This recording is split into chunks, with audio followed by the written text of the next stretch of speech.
work about what you have to build in your business to have that consistency so that you're not just dialing every single Monday and dialing out all week, every single week, and just your incoming leads in a system like that only work when you have the energy to dial all week, right? Yeah. Yeah. So if you can build a framework that allows you to do a lot more with the tech that we have today. I mean, there's so many tools out there available to us in so many ways to build consistency in your quote unquote lead generation. Obviously we don't treat veterans like leads. I mean, they're people, but sometimes we have to back it down a little bit and get real specific on what we're doing. Because every time I jump on one of these calls, and I'm looking at numbers, I track numbers all over the country. Veterans United still kicking all of our asses, still over and over. They're still kicking our ass. So just remember that every time you complain about how bad they are not the best, but in many cases they're the best known. People know about them. So maybe that'll kick you off a little bit, Kai. How do we get people to know us, like us, trust us, come to us, all those kind of things? I've said enough. I'm passing off to you, and I'll try to let you talk more this time. Sound Mhm. good? Yeah. Yeah. How long do I have, by the way? As much time as you want, man. I mean, normally we go 35, 40, 45 minutes, but sometimes we stretch to an hour. Just last time told everybody 40 minutes and we went to an hour because we were on a roll a couple weeks ago. So All right. All right. I'm going to do 2 hours and 40 minutes. Um, all right. So I've got two things. I got 2 points of reference. One of them, you guys can, if you can give me a share screen, Mike. yeah, yeah. If I Um, find it real quick here, sorry. I've got 2 points of reference. One is my website, and I'll just put my website in case you want to look at this later. Um, and I have some slides in case anybody wants it. But um, one of the things that I say is I say stop selling like it's 2005. And what I mean by that is not necessarily that um, the old ways don't work. It's just that we need to just evolve with the times. And you've heard me say that a lot, right, Mike? Hmm. But I don't really want there to be this argument about back to the basics or modern or this or that. What I really wanted to say is there's a place for all of us to get along. And I created a framework where we blend a lot of the traditional and we blend a lot of the modern. What I have found is one of the reasons why people don't have success is that they get like their blinders on and they go down like one street and they try to capitalize on that one street. And the reality is that there's a lot of different ways to create business. And if you just get 10 to 15% better in each way, you can be 100% better. And a lot of the ways you guys have learned, but I created a framework to show you how everything works together and to kind of remind you. And even having the framework as that reminder, it reminds me of in 2010, if you guys remember, I did that P90X workout. You know, there was nothing special about P90X, guys. It was just a bunch of calisthenic workouts. But what he did was he just sold it in a program. He sold it in a framework. Does that make sense? And he made it really simple. So really what I wanted to do is, a lot of the stuff I've been on here in VMA Elite, and I've talked about different components a lot. And today I don't want to go so much deep into each component. I just kind of want to recap how they all fit in together. And if you guys just focus on these 6 things and you look at these 6 things and you ask yourself, where are you strong and where are you weak? And then work on those weaknesses, you'll really round out your business. So what I want to do is I want to go over the framework in each component and why it's important. And some of these things, especially Alex, because Alex has worked with me for a long time, we're going to take some very traditional, foundational, solid stuff, modernize it a little bit, right? I'm going to talk about it, and then I want everybody to rate themselves, and then it'll give you kind of an idea of where you are. So the first thing is tracking. Now, I'm going to cover this lightly, and then I think I want to come back. I don't know. I'll see. I like to wing things. This could be an hour and 15 minutes. I don't know, Mike. But I think that no matter what, tracking is like one of the most important things. And we hear it from different leaders, different coaches, right, Mike? It's like we've got greatness trackers, we've got win by noon trackers, we've got all this tracking. And I'm going to say you got to have some type of tracker. You got to have some some type of tracker, some type of tracking system that is measuring not only KPIs, but like how healthy your business is. So, really quickly, before I get into depth, how many people are even using some type of tracking system to measure your business in some way in terms of like appointments, conversions, and everything else? Okay. I want to tell you a really quick tracking system that I use that'll give you an idea of where you stand in your business. So what I want everybody to do right now is I want you to give me three numbers and you're going to type it in the chat and it's going to kind of look like something like this. Okay. And I'll tell you what those numbers are. So the first number is, and don't write them yet until I tell you all three, but the first number is how many loans you have under contract. The second one is how many pre-approved shoppers you have. I mean, like they're actually shopping right now, not like 6 months ago and they gave up. And the third one is how many live applicants that you have right now. What are the three? Okay. And this is a little bit different because the growth tracker, the KPI tracker that measures your activities, but this is the backwards tracker that measures like where you are. Okay. So Groves tracker, the version of the greatness tracker, that's like how many reps did you do like when you work out? But this measures more like your BMI, your heart rate, and your weight. Does that make sense? We want to start backwards. So everybody give me those three numbers. What is your contracts? What is your shoppers? And what is your applicants? Give me those numbers. Okay. And everybody throw the number out. It might be, and you're going to separate it by a slash. It might be 576. There you go. So Alex is 9, 17, 12. Let's go off of Alex right now. So if I take 9, 17, 12, now Alex, I'm assuming that those 17, they're still actively putting out offers, right? None of them are like really expired or too old. And those 12, they're legitimately doing an application with you. You're waiting for your documents. Okay. So if I take 9, 17, and 12, 29 and 9, that's 38. Okay. 38 is his total number. Now I want you guys to remember the number seven. If I divide 38 by seven, it's about 5 loans a month. It's about what Alex is averaging, 5 loans a month, right? Now, why is that so? Well, this is a formula that I use, and I want everybody to remember this formula. It's called the 232 formula. If you want to fund 1 loan a month consistently for 3 months, you need 2 loans under contract. Now, when I say Alex is funding 5 loans a month, well, he has nine. I'll just type it here on the side. So Alex wrote 9, 17, 12. Okay. That makes sense for Alex because if he funds out 5 loans, he still has four more in the pipeline, right? He can't have 5 loans under contract and average 5 loans a month because he'll have nothing for next month. So he's going to fund 5 loans this month. 4 loans is going to go next month. Then his shoppers will replace the contracts and then his applicants will replace the shoppers. So normally, so what I did was I just doubled the number. If you want to fund 1 loan, you have to have at least 2 loans under contract. Now, when I first started this formula 20 something years ago, I just did 222, right? They just kind of slide along. But you'll notice that shoppers has to be a little bit bigger. Like Alex, shoppers is kind of his biggest number. Why? Inventory, price, interest rate fluctuation. Does that make sense? So the middle number is always the fattest number. And so Alex, you're about right, okay? Because you equal 38, which is five. It could be 10, 15, 10. Let's see, three for you. If I were to kind of bump it up like this, like that's a little bit more balanced, but you're pretty damn close, right? You want to maintain the 232 ratio. Some of you, let's say like Lori, who's 922, 10. Okay. I look at something like this, and the first thing that I ask you, Lori, is those 22 shoppers, are those real active shoppers? Okay, because if they are, you see how you're more like 2, 4, and 2, right? If I take this, let's see, this is 31, 41. You should be averaging 6 loans a month, but you're probably not averaging 6 loans a month because you got a bottleneck right here. You got a bottleneck right there. So instead of looking for more leads, I would wonder, how come I'm not getting these people homes? How come I'm not getting these people homes? Okay. So I want to show you something, two things that I track. And if you want to speed your pipeline along better, this is what I mean by tracking. If you track these things, you will speed your pipeline along a lot faster. So the first thing is that I've got this set up in my Monday system. So I have contracts, I have shoppers, and I have applicants. Okay. So one thing that I'm going to do is I'm going to go to contracts over here.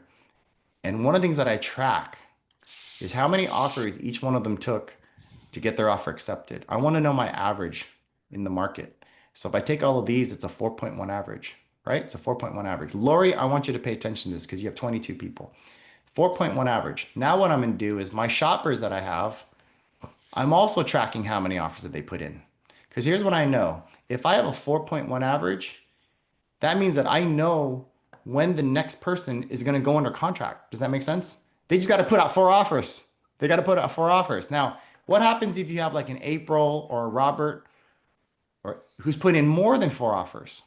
It means that they're doing something the other ones aren't. Maybe they're lowballing. Maybe the terms of the contract is bad, right? I hear that all the time. Well, man, I put in all these offers, but my agent, man, they just keep lowballing. It's like, well, that's why they're at seven, eight offers now. What's great about this is that you can even like how many times have you tried to talk to your agent and your buyer and they're really stubborn about lowballing? It's a very easy conversation, especially if you're a numbers person. I know Alex, you're a numbers person. You just look at them and you say, look, I got 9 loans under contract. If I look at my last 50 loans under contract, my average offer is people go under contract in like 3.5.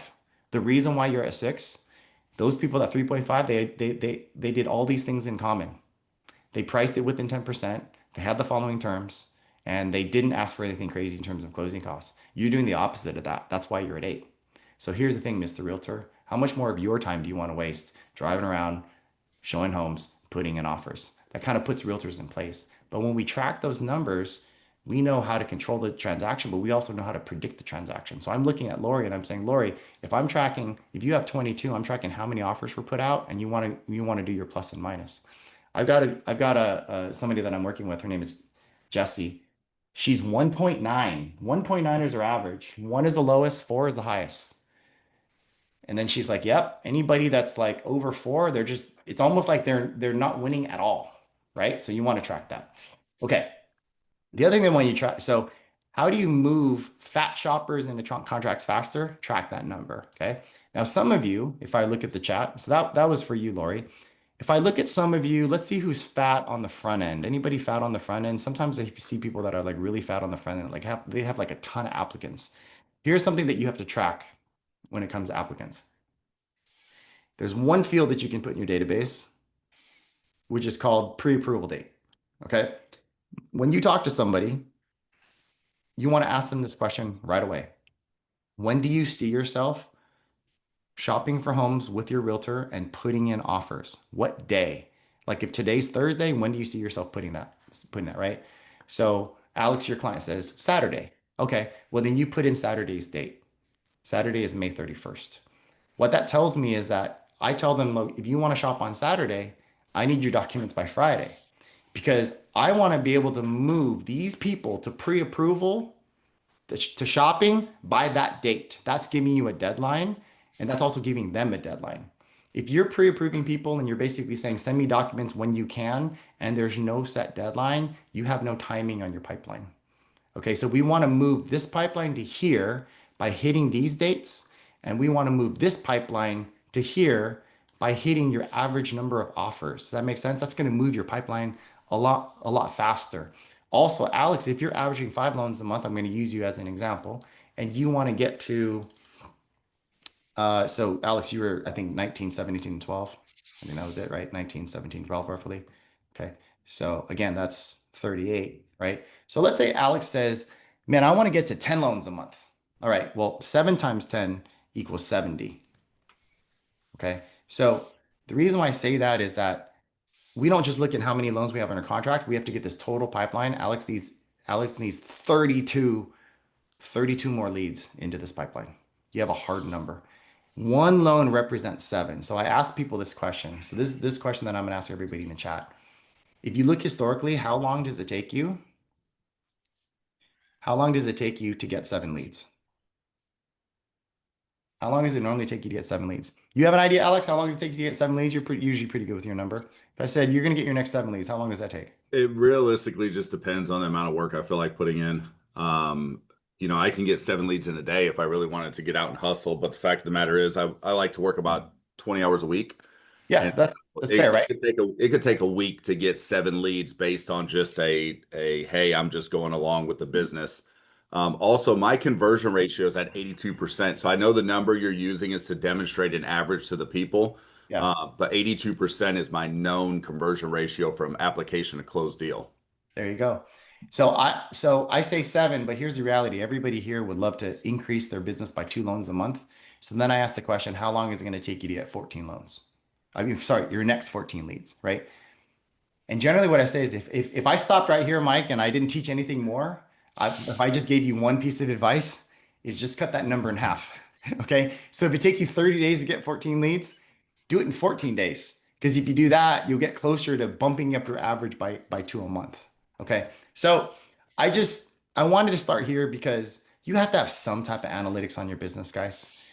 Because I think that if you're just like aimlessly working, like Alex knows, like I'm gonna look at him and I'm gonna say, well, if you can literally do it in a day, if you can do it in 7 days, then I kind of know what Alex pacing is and how to build his business, right? So on a scale of 1 to 5, guys, if you had to rate yourself on a scale of 1 to 5, how well, so 5 being best, how well are you doing this type of tracking in your business? Give me a rating. And then you'll have an understanding of what you need to work on to get better with the tracking. So Alex puts 6. Okay. All right. Sergeant Barry puts 1, opposite. All right, let's go on to the next one. Modern positioning and conversion, 1.75. I like that. I like that, Ed. Modern positioning and conversion. And I'm going to kind of blast through a lot of these because I'll come back to them as well. Modern positioning conversion basically says, long gone are the days that we're going to sell over the phone. Like, why would we sell over the phone when we have like where Zoom is fairly common today, right? And the thing is that if you look at the younger generations, we have 4 generations that we're selling to now. We have boomers, Xers, millennials, and Zers. And the later generations, they're used to not only getting on Zoom, but they want to see visuals. Plus, I always ask people this question: why would you want to explain a concept like impounds over the phone when I can show people an impound schedule? Or here's like a VA eligibility chart, right? Like, why would I want to explain these obscure concepts over the phone verbally when we have tools to show them? One of the things that I recommend with people is think about the 7 most complex topics you have to explain and make slides for them. And then have that one-on-one consultation on a Zoom with your client. Okay. Now, here's the really cool thing. So, if you look, Mike probably has some of you have note takers, right? Like Ron has a note taker, everybody has a note taker. One of the things that I do, and let me show you this, this is really cool. So, okay. One of the things that I do is I use my note taker. This is why we use Zoom.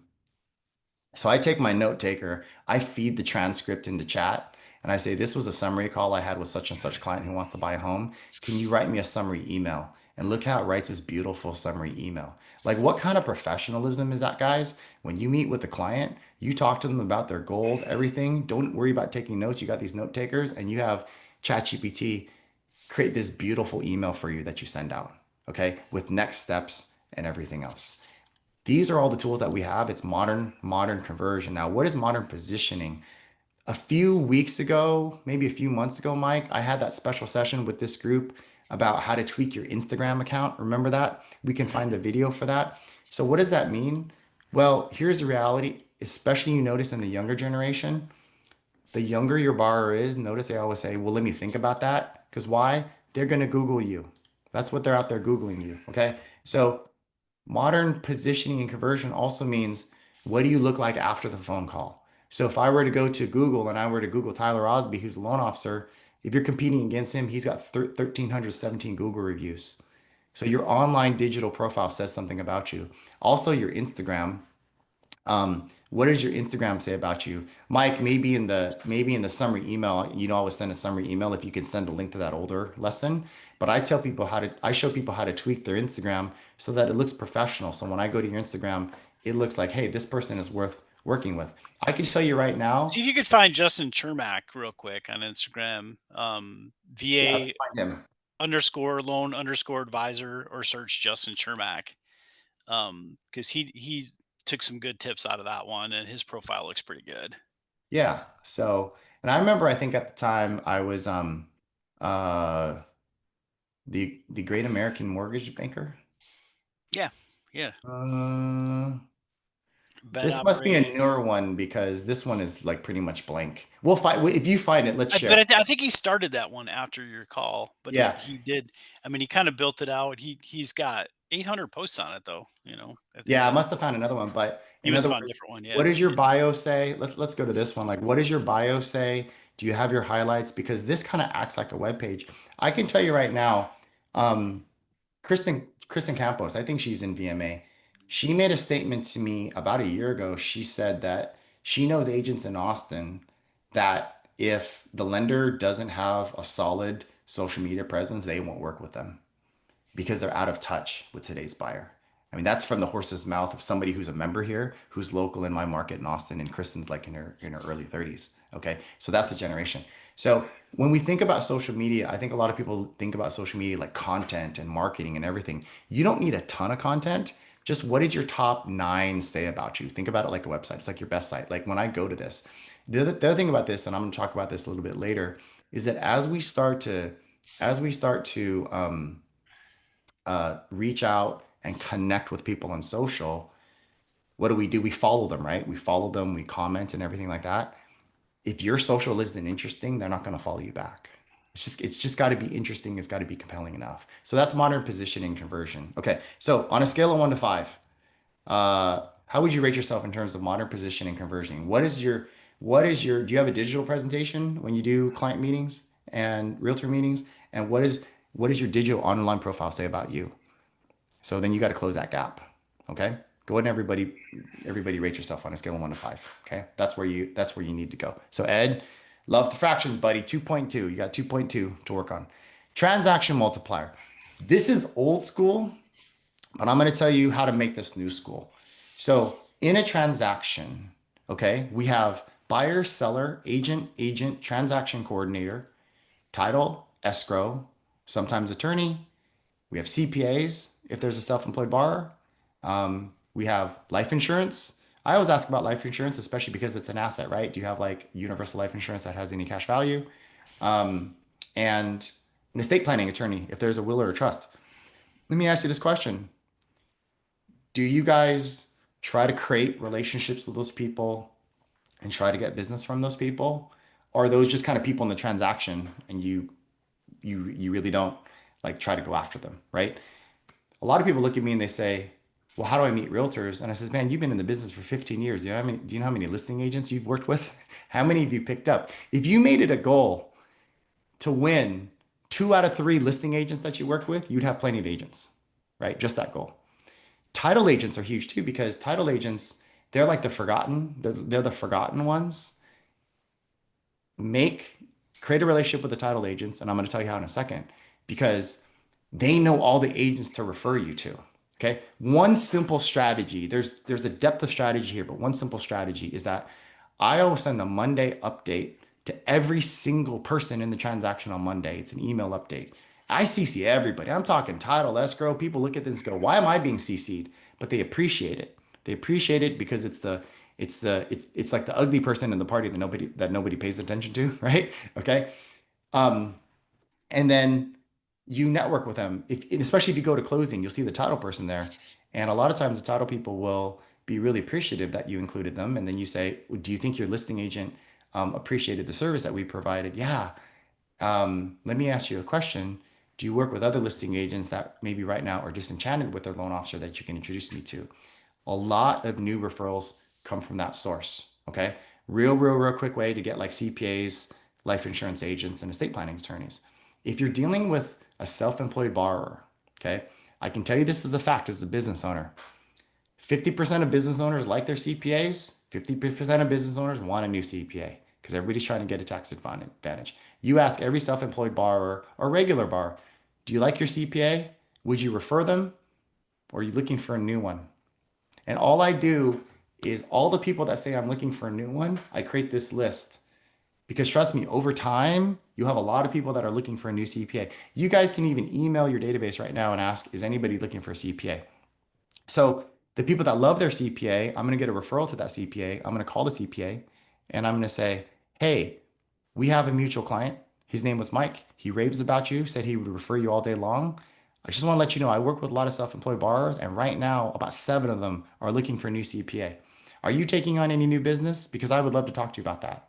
Now, here's the thing. At some point in time, every single one of you flirted with the idea of working with CPAs, with financial planners, with life insurance agents, but you felt uncomfortable. It felt weird. You're not like used to talking to these types of people because what value can I bring them? The best value you can bring anybody is I've got leads for you. It doesn't matter what it is, right? And then they're going to be like, oh my God, this is amazing. That's the only value you ever have to bring anybody. That's it. If you knew somebody they own a flower shop, you don't have to know shit about flowers. You got to say, I know a lot of people that want to buy flowers. All of a sudden, you're the flower shop owner's best friend, right? You're just bringing people business. And then at some point in time, you look at them and you say, you're a financial person. I'm sure people ask you about a mortgage lender all the time. Who are you referring out? I would love to be your mortgage lender. It's so simple, guys. So simple. Let me ask you a question, Ed. How many people have life insurance that own a home, right? A lot less than like maybe 1 out of 20. It's kind of sad, right?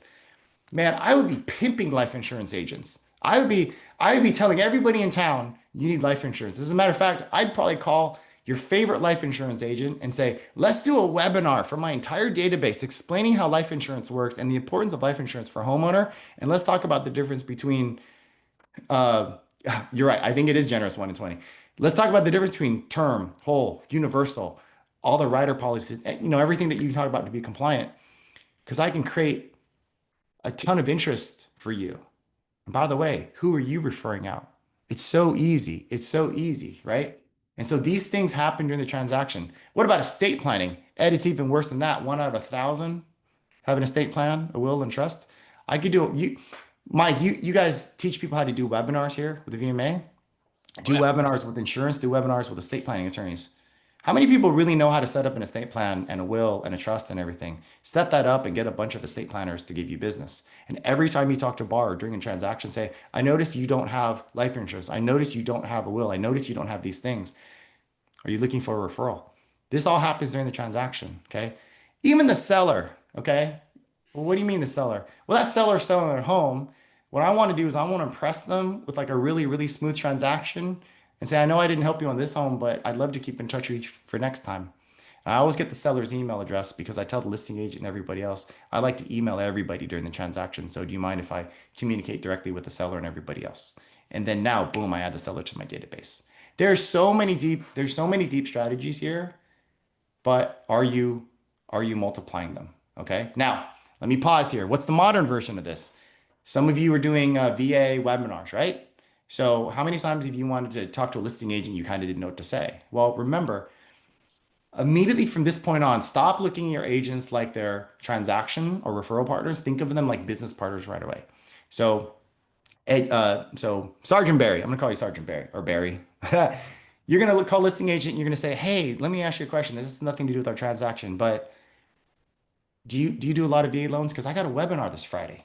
You see how immediately I'm just transitioning from you're just an agent in the transaction. I'm inviting them to my webinars because now I'm cross collaborating different strategies. Okay. Or maybe there's another agent and you start to follow them on social media right away and say, hey, I've been following you on social media for the last 2 weeks. I love that drone video that you did. I got a little trick. If you want to do better videos, you want to talk about it sometime, right? So do that during the transaction really quickly on a scale of 1 to 5. How well are you guys multiplying your transactions? 1 to 5. Let's go. 3. What do we got? 3, 2.8. 1, 2, right? You see it right here. I haven't even gotten halfway, and there's treasure in what we have. There's treasure in what we have. Now, Alex, I know we talk about like the basics, but isn't this basic? But this is like modern basics because we're cross social media and webinars and everything too, because we've got all these tools, right? Let's go to database pull through. Age old guys, you got to nurture your database. Okay. Fun fact: the average homeowner gets a new loan every 5 years, 7 loans over their lifetime. So I don't think I need to stress how important it is for you to nurture your database. And what I will tell you is y'all need to stop getting your butt hurt when somebody decides to use somebody else because, you know, they're gonna they're gonna have another transaction. Another thing that I would tell people is that, in my database, I always tell people to set up this bucket. This is called the lost lead, lost to competitor. Okay. When you lose to a competitor, put him in this little bucket, follow up with him a week or two later. A third of the time, Whoever promised them something to pull away from you didn't work out. Didn't work out, right? Do that all the time. Um, so the thing about databasing is that back in the day, databasing used to mean phone calls and newsletters, but we're past that now, guys. We have better tools. Okay, we have Bonzo so that we can create campaigns. We have Go High Level, and I think even TJ does some of that stuff, right? Like some Go High Level stuff. But here's another thing that I want everybody to consider. Your social media is your database. So if you have 600 followers on social media, 1,000 followers on social media, what are you doing to nurture them besides creating content? Are you going to your followers and commenting and following them and engaging them? You see what I'm saying? Because that's a database in itself. See, your database, notice I didn't say CRM. Your database is a combination of everybody in your CRM, everybody in your phone. Everybody's phone, if you pick up your Android or iPhone, you have at least 1,000 contacts. When was the last time you just picked up your phone and you just started engaging with people, right? And finally, social media. The other thing about database is that back in the day, I used to go down and like look at names and call them. But you know what's messed up? I didn't know what to talk about. Okay. So do yourself a favor and email your database to get everybody to follow you on Instagram. So then you can follow them back.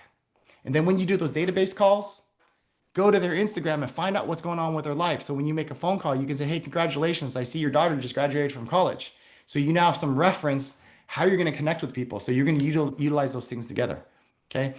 And then if you have only Instagram followers, make a post that says, hey, if you want my VA cheat sheet, comment with your email down below and I'll send you my VA cheat sheet. Boom, now you have their email address. And so now you can email. Now you've added your social media to your email, right? And then the people that you email, you've gotten their Instagram handles both ways. You got to think about it as like one big thing, all right? Lastly, how many of you are in my free school group? Okay, a few of you. If you're not, Mike and I, we built this together. See, we got my coaching VMA, MLO Performance. Just go mloperformance.com. Join it. It's free. How many of you actually just put a quick yes? I know some of you. How many of you created like a Facebook group for your agents or a Facebook group for your borrowers? You should. You should create a Facebook group. Man, when I think about it right now, Lori, this is like better than a database because once people go in here, not only mine, I'm nurturing them, they're nurturing each other. So you can have two either school groups or Facebook groups. You can have one for your borrowers, and I would call it all things real estate and finance. I would talk about everything. I would talk about real estate. I would talk about life insurance. I would talk about who's the best plumber, contractor, anything about life, and then have one for your real estate agents, and then nurture your database in these Facebook groups. This is the modernization of database marketing. Okay. All right, guys, scale of 1 to 5. Let's see it. How well are you doing your modern database? Let's go. I like that, Mark. 22 realtors in your group. It's a database, bud. -1, Ed. Okay. Let's go to the next part. The Modern Partner Playbook. So the Modern Partner Playbook is, I use an ABC system. Okay. And let me scroll down to that with my slides. I would have done my slides today, but that would have been the 2-hour version. So there's 3 types of agents that you work with. Your A agents, your B agents, and your C agents. So your A agents give you business. The B agents are the ones that know you, but you're in the friend zone. And the C agents don't know you at all. One of the things about creating a relationship with agents is a lot of strategies try to go from C to A. Let's cold call an agent, get a meeting, and convince them to do business with us. And sometimes it's not that abrupt. You get the meeting and then you try to like, use the script. I want to know a lot about you. But then like, where do you go from there? Right? Because like, how do you really solidify from there? So I created the ABC system because there's steps. We go from C to B and then B to A. The goal of going from C to B is to get them to recognize you and know who you are. Now, you could call an agent up, but we have met this today of, actually, let me go back to here. You could call agents up, but we can interact on social media. We can see them at events. We can invite them to our VA masterminds. We can follow them on social media. And of course, you can pick up the phone. I mean, you can always cold DM people, but the goal is I just got to get people to know me. And then I'm going to continue to warm up that relationship. Now, I don't have it on this slide, but there is what's called the B2B plus. So that's taking somebody from acquaintance to like really close friend, to really like close friend. Let me ask everybody a question here. How many agents do you know that are B agents? Like they know you, but they don't give you business. How many? Put that number. 250. Okay, see, Lori, I see 250. You don't need to meet any new agents. How do we get them out of the friend zone? How do we get them out of the friend zone? Now, Lori, let me ask you a question because you were the first person that answered. Out of the 250, let's split it down the middle. How many are B minus versus B plus? So the B minus, Lori, would be like, they just know who you are by acquaintance, but the B plus are like, yeah, they're your friend. Like if you call them up, they'd be like, yeah, I'll go to your event. Same with you, Mike. Out of the 250, if you had to split it down the middle. So maybe like 150, okay, like 150, 100, we'll call it down the middle. So the goal, Lori, is that the ones that are B minus, how do you get closer to them? And the best way to get closer to them is to really pay attention to them in their personal lives and more on a personal level. Does that make sense? So that they can actually see you as a friend. And what's really interesting is that sometimes it doesn't even have to do with business. Like, some of these agents are really cool with social media, laugh at their stuff, congratulate them on their kids. Mike, one of the best ways to work with business partners is the ones that have things in common with you. So all the agents that are golfers, they're just going to naturally kind of elevate to a B plus, referral partner more than anybody else. Okay. So now I'm going to give you guys a system to get somebody from B to A. It's a four-part system, guys. Number one, you need to demonstrate to them that you have an outstanding loan process for your buyers.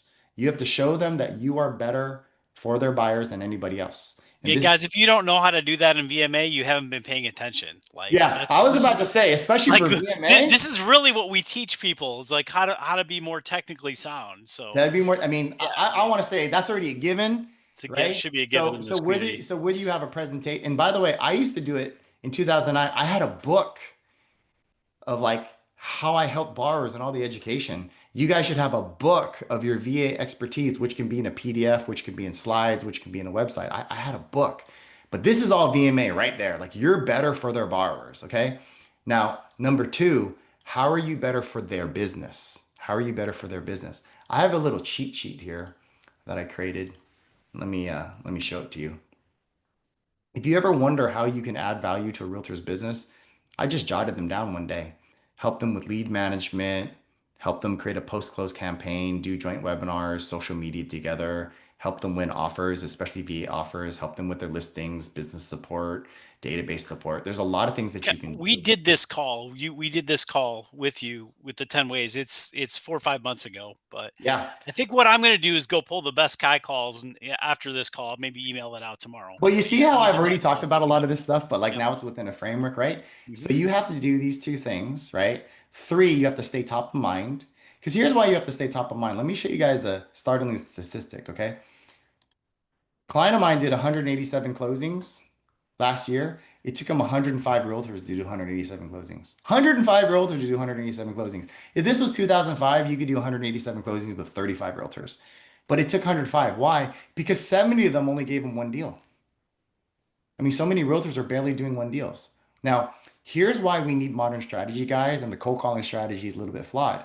Cold callers say, "Well, I don't have coffee with low producing agents." I wouldn't either. Why would I want to have coffee with 105 agents? But the problem is that if my client ignored the 70 realtors and only worked with the 35, he would have only had 117 closings. Make sense? So you need those onesie two realtors, and they're very easy to manage if you have the Facebook group, if you have the social media, if you have everything else. Okay. So, the reason why to convert somebody from B to A, you have to have constant communication is that that realtor may get their one transaction in October and they need to remember you. If they don't remember you, they're going to think, it's going to be the first lender. Here's the thing about onesie twosie realtors, guys. I like onesie twosie realtors because a lot of times they're the nice ones, actually, right? They just don't have a lot of business. And finally, number four, this is the most important one. You have to ask for business. Let me ask everybody a question. On a scale of 1 to 5, how good are you at asking for business? Like, it's no problem. I can say it. I'll ask for business all day long. Some people are like, I kind of feel funny asking for business sometimes. See, 2.99, right? Two. See, Barry, you're admitting something. You don't love asking for business. Here's the thing about these four. You have to do all four. I know some people that are good at two, some people that are good at one, some people that are good at three, but you have to do all four. I have to do all four. Now, this is my modern playbook, but I'm going to show you how this works in the transaction. Okay. Remember 4 things. So let's go back to here with the transaction. So think about it this way. I meet a listing agent for the first time. I need to show them that I'm best for the client. Well, isn't that what I'm doing right now? I'm showing them that like this is my loan process. I close loans on time. I won the offer. I've got another little thing that I do, and I know I've said this before, but I'll say it again. This is how I convince an agent that I close loans on time. It's a really simple story that I tell people. I say, you say, Barry, let me ask you a question. Do you cook? You say, yeah. I say, okay, if you wanted to cook Thanksgiving dinner for your family and I sent you to the supermarket without a grocery list, what are the chances that you're going to bring back all the ingredients properly? You're going to say, hell no, no chance in hell. I say, right. So I have to give you a grocery list to make sure you don't forget anything. What if I gave you a grocery list that was in order by aisle? How fast would you get in and out of that grocery store? Very, very fast, right? Well, I treat my loans like that. I have this perfect checklist that allows me to close loans on time in the perfect order in the fastest way possible. And it's about 200 steps.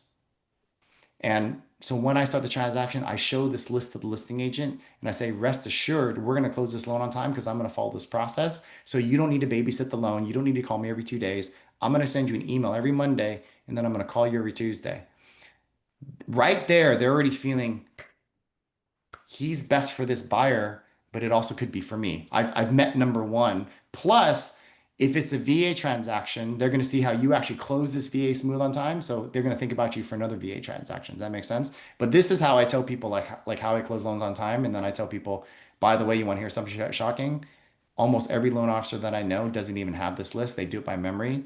So these people are going shopping without a grocery list. And that's what you're choosing every time you deal with a new lender. Now, for that listing agent that says, "Well, I'm only a listing agent," I do the builder strategy. I say, "Well, that's fine, you're a listing agent, but let me ask you a question. Builders, they're basically sellers too. They always have a preferred lender that they cross qualify because they have to create some consistency in their lending. So I would love to be your cross qualifying lender on the sell side because if builders do it, then you need to do it because we need to create that consistency or otherwise you have inconsistency." Okay. So I'm going to this first one for the listing agent. I'm already showing them that I'm the best. How am I going to show them that I'm going to grow their business? What did I say? Barry, you're in the transaction with an agent. You say, hey, by the way, I've got a VA webinar this Tuesday. Would you like to attend? Hey, I've been watching you on social media. I see what you're doing with collaboration. Have you ever considered doing this? If you're doing that during the transaction, you're talking to them, you're helping them grow their business, they're feeling it within that 30 days. And of course, you're staying top of mind because you're emailing them every Monday and you're calling them every Tuesday. And now you just got to ask for the business. Okay. So the way that you ask for the business is the Tuesday call. The Tuesday call is not the loan update status call. That's the Monday email. The Tuesday call is like, now that you have loan status, how are we doing on a scale of 1 to 5? How would you rate me? And you want them to rate you a 5. If they rate you less than a 5, then you humbly say, what are we doing wrong? But if they rate you a 5, you say, that's great. I love that you've enjoyed the experience. I love that you've seen the value. I would love an opportunity to work with your next buyer. Maybe you met somebody over the weekend. What does that look like?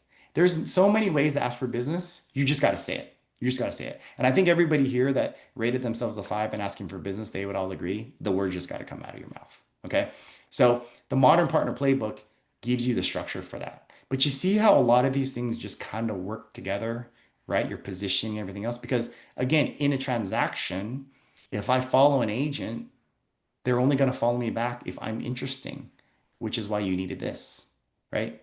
And then during the transaction, if I find people that like maybe need a life insurance agent, I can also hit my database to get some more. And like all these things work together. Finally, breakthrough performance. I created this as part of the framework because strategy and X's and O's isn't it. It's mindset. I mean, if you follow any sports, you know, Forget about the teams, forget about, whatever it is. But if you follow Kobe and Jordan and all those guys, they got a mindset unlike anybody else. So I want to tell you the story of Miguel. I met Miguel on March 26th. Now, I want you to imagine Miguel, he's a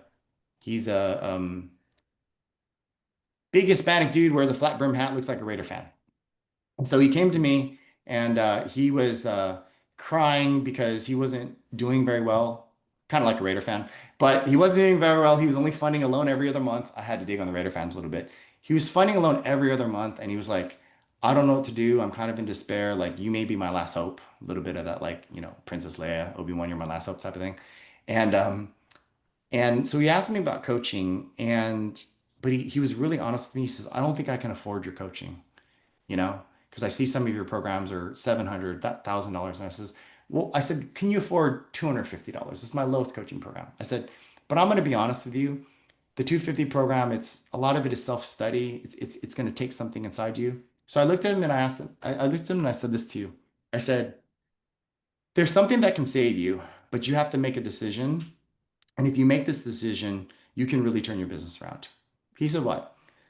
I said, you got a wife and kids. Here's what you're allowed to do, and here's what you're not allowed to do. What you're allowed to do is you're allowed to see your kids, pick them up from school, have dinner with them, tuck them in for bed. What you're allowed to do is you're allowed to have dinner with your wife, kiss her to bed, maybe take her on a date night every single week. But here's what you're no longer allowed to do for 90 days. No social life. You just got to dedicate yourself to mortgages for a while. You know, when Kobe used to play basketball, at night, the players would go play video games, they would go to dinner, and Kobe would hit the gym. And that's what made him better. And I said, Miguel, I don't want you to do this forever. I just need you to do it for 90 days because you have to understand something. You're coming to me desperate, but like if you want to make a change, you have to make a change. I know the NBA playoffs are happening right now, but yeah, you can't watch them. You got to work. You got to work. So I told him that, and he was a little bit shocked, right? So, but he agreed. March 26th, he came to me. He joined the program on March 27th. He had one loan under contract. By April 23rd, he had 8 more loans under contract because he just worked his ass off, right? So here's what I'm going to tell you about breakthrough performance. I've got a good analogy for breakthrough performance. You guys ever see that Mentos commercial where there's like a Pepsi bottle, and then if you take a Mentos and you throw it in the Pepsi bottle, it explodes, right? Okay. How many of you in life have you talked to somebody and they go, well, Barry, Lori, the problem is that you don't know what your why is. Your why isn't strong enough. If you knew what your why was, it'd be like really, really strong and everything would solve itself. That's bullshit, guys. I've heard that a million times. Half of you guys know what your why is, but you don't know how to like actually take action. Here's why. The why is the bottle of Pepsi. Because if you didn't have a why, it would just be a bottle of water. Does that make sense? If I threw Mentos in a bottle of water, nothing. But your why is what makes it the Pepsi. But even the Pepsi will not activate until you throw the Mentos in. The Mentos is the physical change, it's the physical action that changes the chemistry of the Pepsi. You guys can't make change unless you change the chemistry in yourself, in your daily activities, in your daily commitment, maybe the way you think about things. If you think that you can learn something from me and just kind of like meld it in the current way you think, the current habits that you have, you might get at best a 20% performance improvement. But if you want a 30, 100%, 200% performance improvement, what are you going to change about your day? What are you going to change about your attitude? What are you going to change about your diet? What are you going to change about your sleep? Breakthrough performance is huge, guys. You got to look at your life and make a decision and make a sacrifice because without number 6, you go 1, 2, 3, 4, 5 and you stop. 6 allows you to go round and round and round and round forever. And that's the framework and how everything works. And so really quickly, if any of you guys want the slides, I wanted to make it really easy for you. You guys can connect with me on Connect with Khai. Let's see, connect with Khai.com. So it'll take you to my link tree. Everybody here should have a link tree. I created the Modern Loan Officer Framework presentation. Click that and you can download my whole slideshow, okay, that I talked about. You get into notes. Go ahead and click that. But that's it, Mike. It's a lot of the stuff that I've talked about over the years, right? but I just put it together into one because I just want everybody to think, start at one, go to two, go to three, go to four, five, six, and then just keep going round and round and round and round and round. But see how they all work and they integrate together, and you see how we blend traditional and modern. And I just wanted to create a workout program because it's like you guys go to the gym and you don't know where to start, you don't know where to go. Just think about it as I just gave you a blueprint for a workout program. So like this is like your P90X. You have something to follow for a while. And if you download my slides, and if you just use those slides for 90 days, you'll be able to, you'll be able to follow along. So anybody have any questions about today? Oh, really quickly. I didn't poll you on the last one. Okay, really, I got to pull you on the last two things. 1 to 5, how many of you have a strong modern partner strategy? 1 to 5. Give me that. Give me that rating. This is just a test and a comparison, and I'm sure Mike wants to see 2.5, 2.8. Okay, so we got to modernize it a little bit. Okay. Finally, on 1 to 5, how many of you are at that number 5 breakthrough? I want to let you know, guys, I am on my 50th day of my 90-day lockdown. No, that's not right.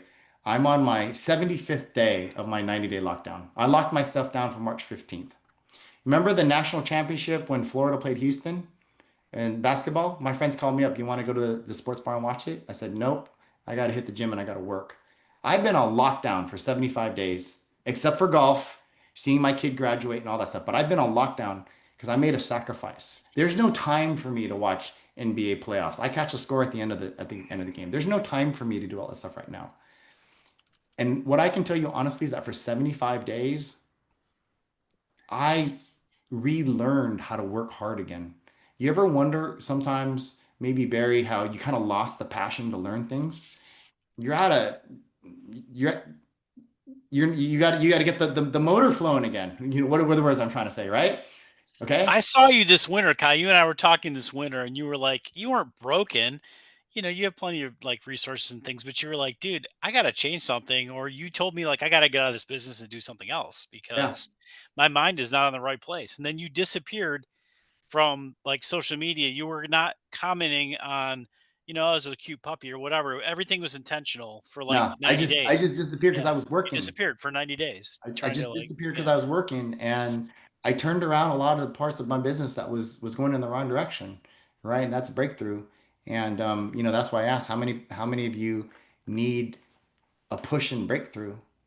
You guys give me a scale of 1 to 5, right? How many of you are actually there? That's important as part of the framework. But does anybody have any questions or want any tips on some of the sections that I've talked about? Yep. Mike, let's do this too. How about this as we kind of close it off? Because I would appreciate this for my feedback. What are 1 or 2 things that you learned today that really stood out?